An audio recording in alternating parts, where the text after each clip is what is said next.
Salut à toi, pensée du jour numéro 175.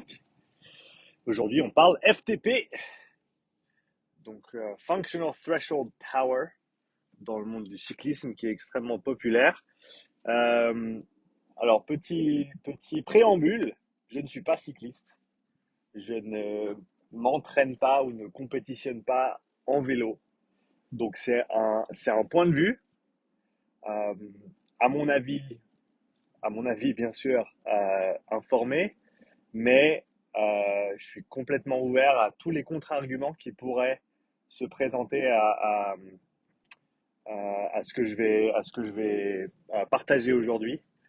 C'est pas un point de vue qui a arrêté, c'est euh, c'est simplement mon point de vue actuel sur la chose, simplement parce qu'il y a plusieurs personnes qui me l'ont demandé et que je me suis dit que ce serait une bonne opportunité pour moi d'essayer d'élaborer ma pensée sur la question. Donc, Functional Threshold Power, FTP, c'est quoi?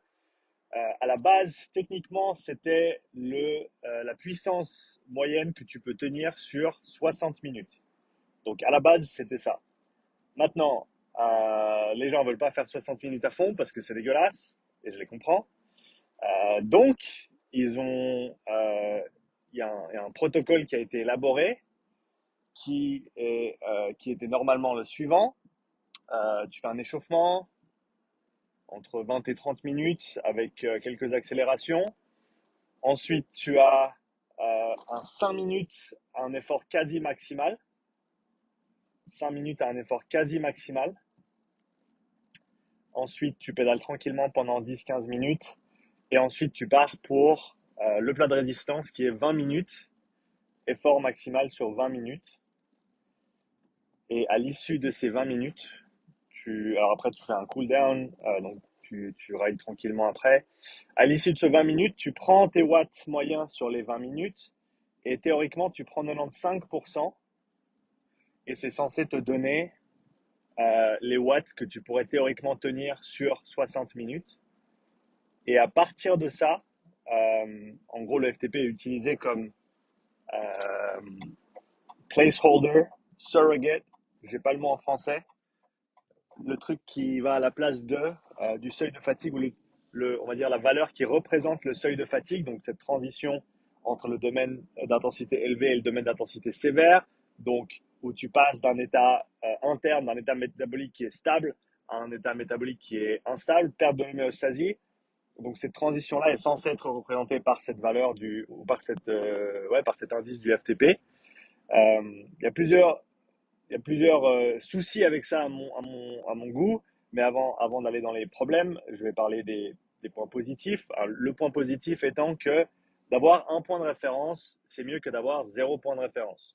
Voilà, comme ça c'est dit. Donc si tu as le choix entre t'entraîner avec rien du tout comme point de référence ou avec un FTP, eh ben, c'est très bien comme ça. Je pense déjà avec le protocole, il y a deux, trois trucs à relever. Un, c'est que si on veut être précis, eh ben, ton 5 minutes à fond ou quasi à fond, comme c'est en général dit dans les instructions, suivi de 10 ou 15 minutes tranquille, et après partir dans ton 20 minutes, déjà ça laisse pas mal de place à l'interprétation quant à la véritable intensité d'effort et l'état de fatigue dans lequel tu vas te mettre sur ce 5 minutes avant de commencer tes 20 minutes. Ça va avoir un impact. Je connais pas mal de monde aussi qui ne fait même pas ces 5 minutes de pré-fatigue, parce qu'à mon avis, elles sont importantes, ces 5 minutes de pré-fatigue, si on veut avoir une valeur qui est cohérente.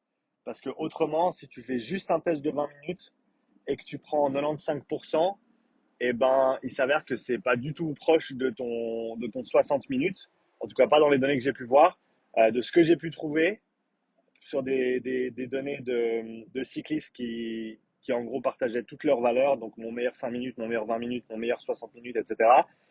Et ben tu vois que 60 minutes, ça équivaut à peu près à 87-87% des watts moyens sur 20 minutes.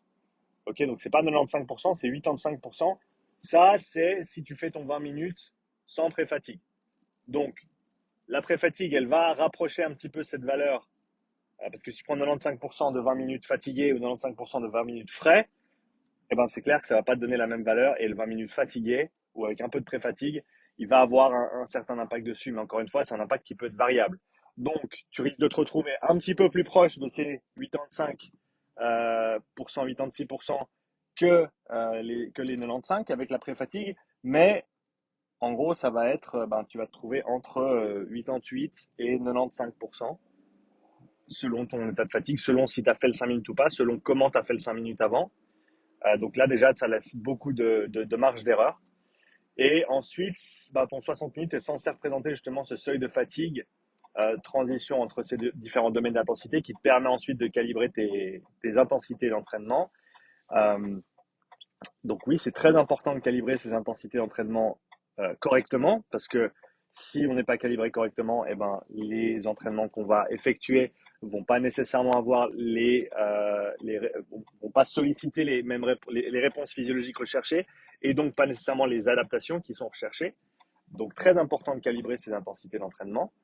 Euh, mais donc voilà déjà deux trois soucis avec la mesure du FTP en lui-même. Ensuite, après, je parle même pas des autres protocoles qui existent pour trouver ou selon les créateurs des protocoles, pour trouver sa FTP. Euh, Si tu fais un ramp, comment est-ce que tu trouves ta FTP avec un ramp? Là, encore une fois, je pense que pour ceux qui sont familiers avec le concept ou le modèle de puissance critique, le fait qu'on ait, et ça on peut mesurer, non, on peut calculer une puissance critique, on peut mesurer un W' techniquement. Non, tu peux mesurer une puissance critique sur un 3 minutes, mais ça c'est un débat pour un autre jour, à mon avis. Le fait est que selon le profil de l'athlète, tu vas avoir une capacité plus ou moins grande d'effectuer une certaine quantité de travail en dessus de ton seuil de fatigue. C'est ce qu'on appelle le W' dans le modèle de puissance critique. Et donc, si tu as un W' qui est petit ou si tu as un W' qui est grand par rapport à la moyenne, eh ben, ça va avoir une influence sur l'estimation de ton seuil de fatigue, de ta FTP dans ce cas-là et ce qui pourrait biaiser les résultats. Par exemple, un athlète que j'ai testé récemment, qui a ensuite, enfin, avec le protocole qu'on a fait, on a trouvé, on a déterminé son seuil de fatigue par rapport au protocole qu'on a fait, par rapport aux données que j'ai pu collecter. Il a fait ensuite un ramp sur Trainer Road, je crois, pour trouver sa FTP. Et il s'avère que la FTP qui est sortie sur Trainer Road, elle est environ 40 watts en dessus du seuil de fatigue que j'ai pu déterminer avec les moyens de mesure que j'avais. Ça ne veut pas dire que le mien il est juste et que le sien il est faux, mais c'est une marge d'erreur qui est quand même considérable. Et si tu commences avec un point de référence qui est 40 watts en dessus ou en dessous, enfin, si tu as un point qui est à 230 et un point qui est à 270, et ben ça va pas du tout être les mêmes intensités d'entraînement et bah, selon ton véritable seuil de fatigue, eh ben, ça va peut-être surestimer ou sous-estimer ce que tu dois faire. Donc ça, c'est déjà un problème considérable à mon avis, chose qui est réglée entre guillemets avec le modèle de puissance critique.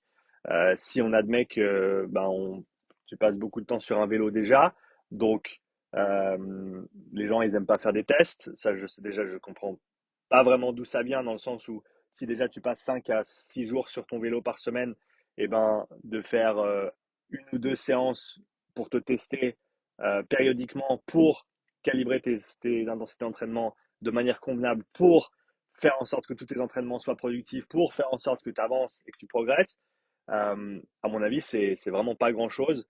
Et avec, encore une fois, si on veut le faire de manière minimaliste, on peut faire un 3 et un 12 minutes avec les watts moyens et avec un petit modèle linéaire de puissance critique, on arrive à estimer tout ça, à mesurer ou à calculer tout ça. Pour ceux qui font du long, un 5 et 20 minutes, ça peut être bien. Pour ceux qui veulent être encore plus précis, tu peux faire un troisième, euh, tu peux faire choisir un troisième laps de temps et faire un effort maximal dessus qui serait entre ces deux valeurs, donc soit 3 et 12, soit 5 et 15, soit 5 et 20, pardon, faire un troisième au milieu pour que tu puisses avoir l'intervalle de confiance, ton R carré et déterminer si en gros ton modèle il se tient ou pas, ou dans quelle mesure tu peux faire confiance à la mesure des valeurs que tu as trouvées. Donc ça, je pense que c'est tout à fait abordable, c'est à la portée de tout le monde. Tout ce qu'il faut, c'est avoir un petit tableur Excel et pouvoir taper tes chiffres dedans. En gros, le temps que tu as fait en secondes, les watts moyens, et tu fais ça sur deux, comme je t'ai dit, ou trois temps dans cet intervalle-là. Et ça va déjà te donner une mesure qui va être beaucoup plus intéressante du fait que non seulement, alors, le défaut de le faire avec seulement deux tests, et ça, c'est quelque chose qui ressort dans la littérature et qui est tout à fait justifié comme argument, on va dire, c'est que tu utilises deux tests, deux valeurs pour déterminer deux paramètres, puissance critique et W'. Donc, tu as 0 degré de liberté. Alors que si tu as trois points de données pour extrapoler deux valeurs, puissance critique W', déjà, tu es un petit peu plus précis. En tout cas, tu peux savoir à quel point tu es précis avec ce que tu as mesuré. Et je pense que c'est de très loin un test qui en vaut la chandelle, étant donné que pour quelqu'un qui est en très bonne forme, ça peut être fait sur le même jour. Même si je ne sais pas si je le recommanderais, je pense que le faire à 24 heures d'intervalle ou 48 heures d'intervalle, c'est pas si mal. Mais voilà, si tu es un cycliste, si tu es bien entraîné, faire un 5 minutes à fond, alors oui, il va falloir creuser, mais dans les 24 heures, voire les 48 heures, tu vas être frais pour pouvoir le refaire. Et donc, de faire ces tests-là, ça peut être intéressant. Du fait que ça amène de la précision, du fait que ça a t'as plusieurs valeurs sur lesquelles tu vas trianguler. Et ça, à mon avis, euh, ça règle, entre guillemets, tous les problèmes de précision avec la valeur du FTP, qui en elle-même n'est pas nécessairement, à mon avis, fondée sur quelque chose qui va, euh, qui va faire en sorte que ce soit une valeur extrêmement précise cette transition entre les domaines d'intensité et donc les états internes au niveau physiologique. Je pense que encore une fois, c'est très important que tes entraînements soient faits correctement et donc que ces intensités soient calibrées de tête. Si je ne me trompe pas, la FTP souvent sous-estime la puissance critique. Donc ça, c'est quelque chose à considérer. Mais voilà, encore une fois, selon le protocole que tu utilises, selon ton profil, puissance critique W', suivant ton état du jour, eh ben, tu peux soit surestimer, soit sous-estimer cette EFTP. Ensuite, le deuxième souci avec ça, c'est que simplement prendre des pourcentages de FTP pour tes zones d'entraînement, c'est réductionniste aussi parce que juste parce que ça dit dans les livres qu'entre 55 et 75%, c'est ta zone 2, ça ne veut pas dire que tu es là. Tu peux peut-être être en dessous, tu peux peut-être être en dessus, encore une fois, selon ton profil. Et donc d'avoir un moyen de déterminer ce premier seuil, une fois que tu as ton seuil de fatigue, puissance critique idéalement, W' pour le travail au-dessus, et ton premier seuil, donc soit lactate, soit ventilatoire, soit oxymétrie musculaire, soit HRVT, donc seuil de la variabilité cardiaque avec le DFA, on a de plus en plus de moyens de le trouver, ce premier seuil. Et donc, à mon avis, de faire ça correctement et de calibrer tes zones d'intensité correctement sur des mesures qui sont au grand minimum fiables et qui se tiennent et qui sont à jour. Donc, encore une fois, à mon avis, le gold standard, ce serait deux ou trois tests pour calculer ta puissance critique et ton W', un protocole pour déterminer ton premier seuil avec une des mesures ou plusieurs des mesures ou toutes les mesures que j'ai mentionnées avant pour déterminer cette transition entre domaine modéré et domaine élevé. Et ensuite, tu peux être certain que sur ta planification, tu vas avoir une précision pour toi, pour ta physiologie, par rapport à tes zones d'entraînement et par rapport aux adaptations que ça va engendrer. Encore une fois, chose qui est extrêmement importante. Et encore une fois, de le refaire périodiquement pour mettre à jour ces zones, pour mettre à jour ces intensités d'entraînement, pour quantifier tes progrès et pour peut-être orienter même euh, le travail sur les semaines et les mois qui viennent. Donc voilà, donc j'attends ton retour, toi. Jusque-là, 44 minutes, merci de m'écouter aussi longtemps. Si tu es cycliste, j'attends ton avis parce que, encore une fois, c'est ma perspective de l'extérieur. C'est pas un jugement sur les gens qui utilisent le FTP. Je pense que les gens qui utilisent le FTP, c'est mieux que s'ils n'utilisaient rien. Mais encore une fois, je pense que si tu passes un temps considérable sur ton vélo, tu te dois d'être un petit peu plus précis avec ton approche parce que c'est important de s'entraîner aux bonnes intensités. Donc encore une fois, j'attends ton commentaire, j'attends ton retour, positif, négatif, je prends tout avec grand plaisir pour qu'on puisse continuer cette conversation et quoi qu'il arrive, je te souhaite une très belle journée. Allez, à plus.